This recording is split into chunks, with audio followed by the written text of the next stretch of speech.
Your science period. We are in chapter 14. Today is the fourth part of the same.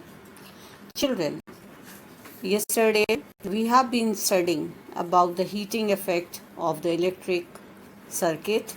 Here we studied about the element, we studied about the bulb, we studied about the fuse, we studied about the MCBs. So we have already studied about the heating effect of the electric current in various appliances as well as in fuse and your MCBs. Today we will be studying about the magnetic effect. But before going into it, this is you can see one symbol on your screen. This symbol is ISI mark. Children, you might have seen in all your electrical gadgets, you have this mark. So, before buying your bulbs or your tubes or your CFLs, we should look for this mark. This mark is ISI mark, which means Bureau of Indian Standard. We should look for this mark as it ensures that the appliances that we are going to use is safe. It is not going to waste a lot of energy. Okay, that means there will be less wastage of energy. Okay, so we should try to go for such appliances which have such type of marks. Now children, we are going to start out with magnetic effects of the electric current.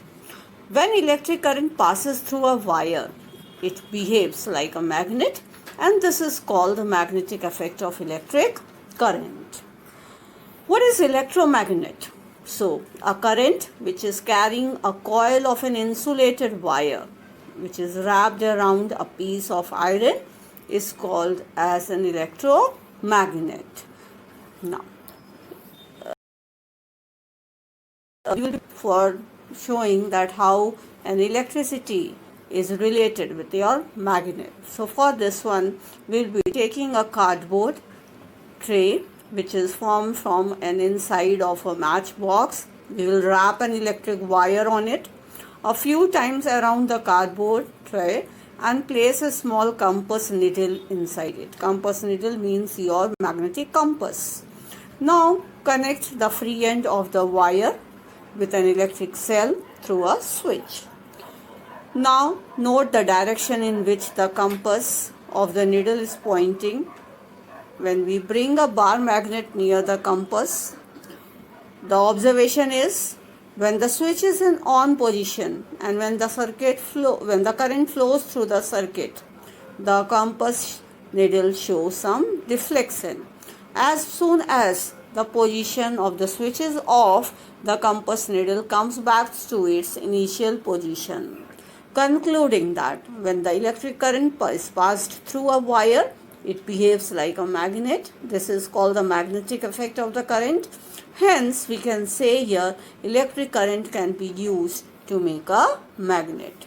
Here another activity we will be performing where you will be taking an iron nail and we will be winding it up with the coil of wire. We will be taking a battery and we will take a switch.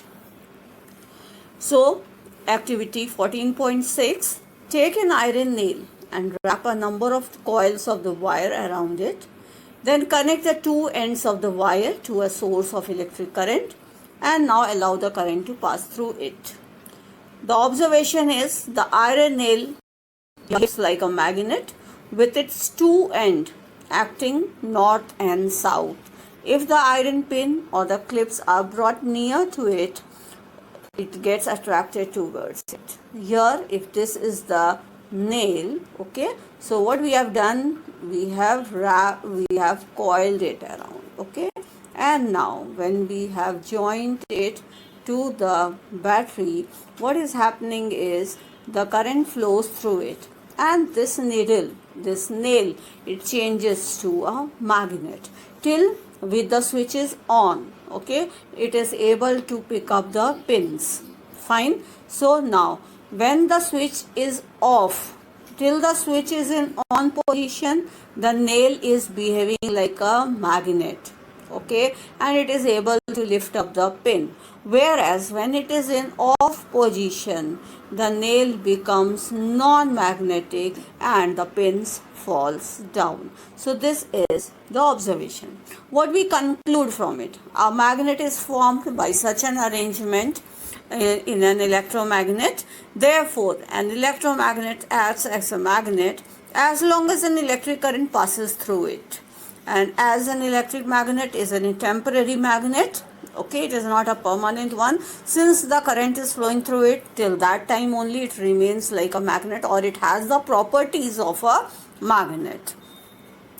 So here, with this experiment, the strength of an electromagnet can be increased by these following ways. Number one, by increasing the number of the coils. If we increase the number of the coils that are there on the iron nail, its strength will increase. Second one, increasing the strength of the current. Suppose we are using one cell. Now if we are going to add one more cell and it becomes a battery, then the strength will again increase. And winding the wire around a magnetic material. If it is a magnetic material, then automatically the strength of that electromagnet will be more as compared to that of the before. So children, there are few devices which are based on this magnetic effect of electric current, which we use in our day-to-day life. It's your mobile phone, crane, speakers, electric bell, your toys, refrigerators, and your television. So all this you have already studied last year also in the chapter that electromagnet is working on such appliances also, either on such devices also. So today children, during the period we have studied about the magnetic effect of the electric circuit device which works on the electromagnets. So tomorrow we will be studying about the electric bell. Okay, now there is a magnet. Second one, how can we increase the strength of an electromagnet? Hope so. The chapter is clear to you. Thank you. Bye.